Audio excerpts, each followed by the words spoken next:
नमस्कार दोस्तों, मैं आशीष विश्वकर्मा एक बार फिर से आप सभी का अपने online platform state civil service exam पर स्वागत है।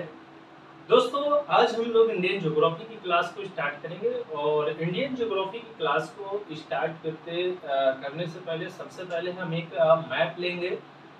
वो ऐसा मैप होगा, पॉलिटिकल मैप होगा और पॉलिटिकल जो मैप होता है, राजनीतिक जो मानचित्र होता है इंडियन ज्योग्राफी का, उसका हम दृश्य देखेंगे। उसमें जितने भी स्टेट्स हैं और जितने भी यूनियन टेरिटरी हैं वर्तमान समय में, उन सबको हम एक नज़र डालेंगे। ठीक है, सबसे पहले हम स्टेट्स की बात करेंगे और उनकी कैपिटल की बात करेंगे। इसके बाद भारत के आसपास पड़ोसी नेबरहुड कंट्रीज की बात करेंगे। इसके बाद हम लोग जो हमारा प्रायद्वीपीय भाग है, पेनिनसुलर जो पार्ट्स है इंडिया का, उसके क्या कहते हैं, खाड़ियाँ हैं, सागर है, महासागर है, उसकी चर्चा हम लोग करेंगे। ठीक है, तो स्टार्ट करें हम लोग और देखते हैं। सबसे पहले हम लोग ये इंडिया का मैप आप लोग देख पा रहे हैं। ये इंडिया के मैप में क्या है कि जितने भी स्टेट्स हैं, तो कितने स्टेट्स हैं दोस्तों? 28 स्टेट्स हैं और यूनियन टेरिटरी कितने हैं? 8 है। आपको मैं एक बात बताने वाला हूँ कि इससे पहले यूनियन टेरिटरी की जो संख्या थी वो 7 थी। 7 के बाद 31 अक्टूबर 2019 को जम्मू कश्मीर पुनर्गठन अधिनियम पास हुआ, जिससे उस समय इस तारीख को लागू कर दिया गया। और लागू करने के बाद जम्मू कश्मीर और लद्दाख दो पार्ट्स में विभक्त हो गए, जिसमें जम्मू कश्मीर को भी केंद्र शासित प्रदेश बनाया गया और लद्दाख को भी केंद्र शासित प्रदेश बनाया गया, जिसमें उसकी संख्या यूनियन टेरिटरी की हो गई 9, मतलब 9 यूनियन टेरिटरी नंबर्स हो गए। ठीक है, इसके बाद अब हम बात करेंगे 28 स्टेट्स से पहले जो हमारे पास स्टेट्स थे वो 29 थे। 29 में क्या हुआ कि जम्मू कश्मीर एक राज्य था और उसको डिवाइड किया गया, तो वो हट गया।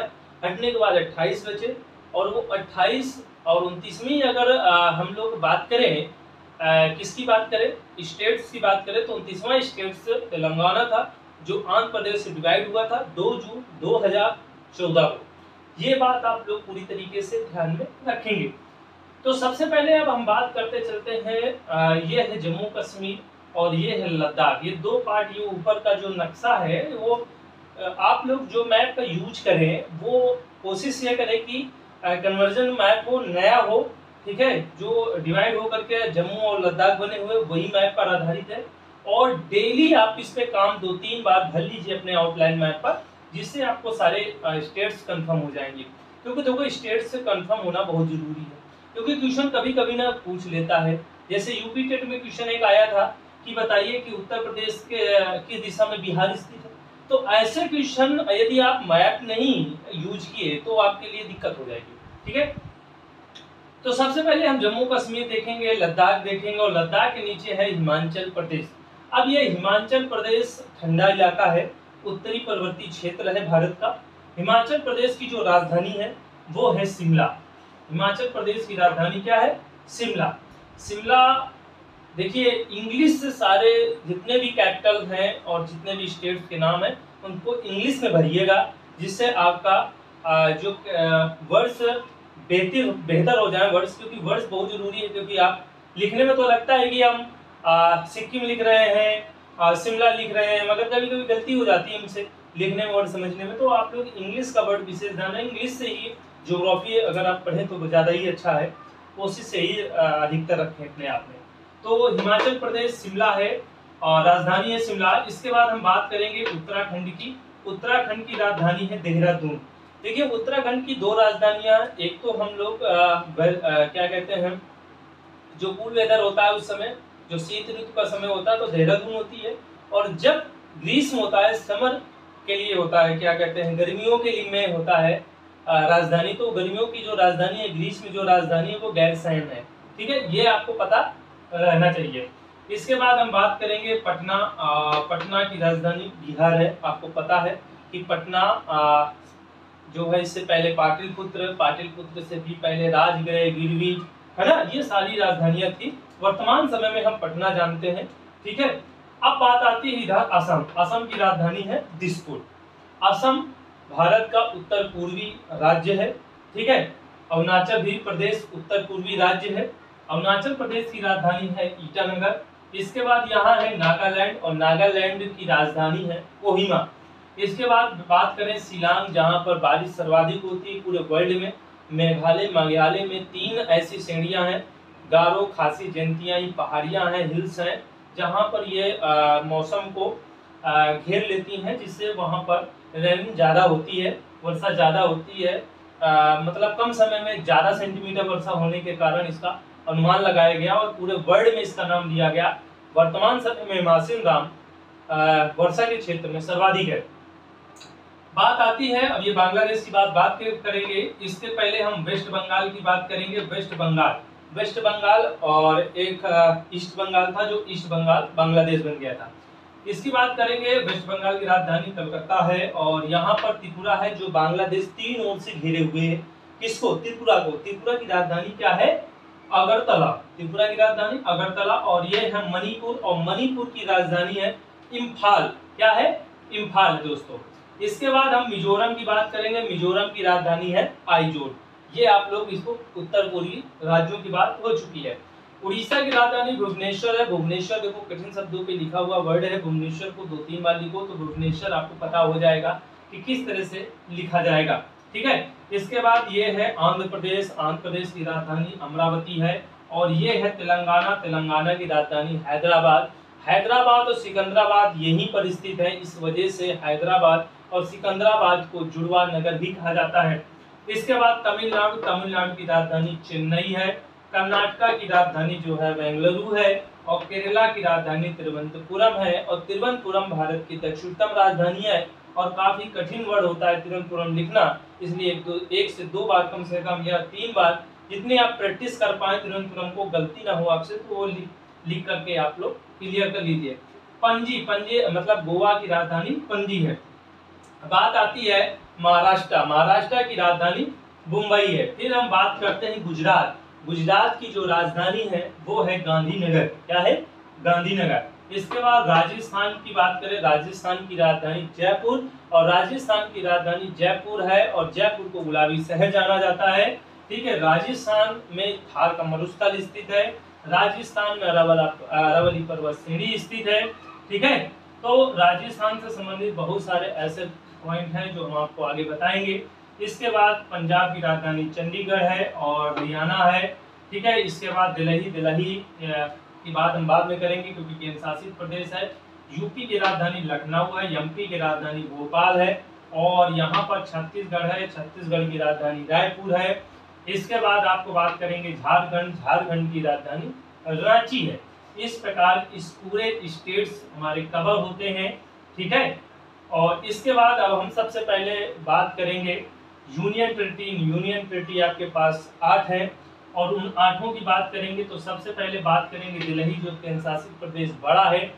दूसरी बात हम लोग करेंगे दिल्ली के बाद ऊपर चंडीगढ़ है, ये भी एक केंद्र शासित प्रदेश है। 2 हो गए। इसके बाद दादर नागर हवेली और दमन द्वीप की बात करेंगे, जहां पर दादर और नागर हवेली दमन द्वीप अलग थे और दोनों पुर्तगालियों के अधीन थे, और 1961 के बाद ये आज़ाद हुए।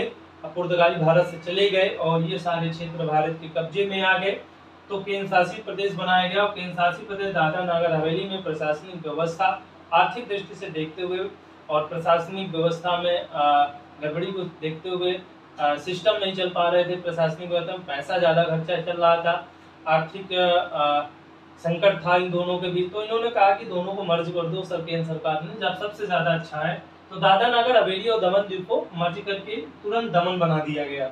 अब ये दमन बन गया। दमन क्या है? इसकी राजधानी है। सबसे पहले ये बात करेंगे।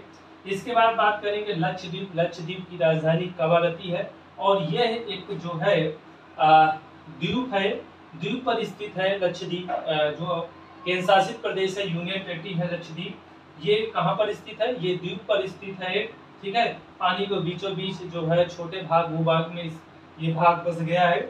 इसके बाद हम बात करेंगे यहाँ पर इसके बाद बात करेंगे पुडुचेरी की। तो पुडुचेरी की राजधानी पुडुचेरी है, और ये फ्रांसीसियों के अधीन था।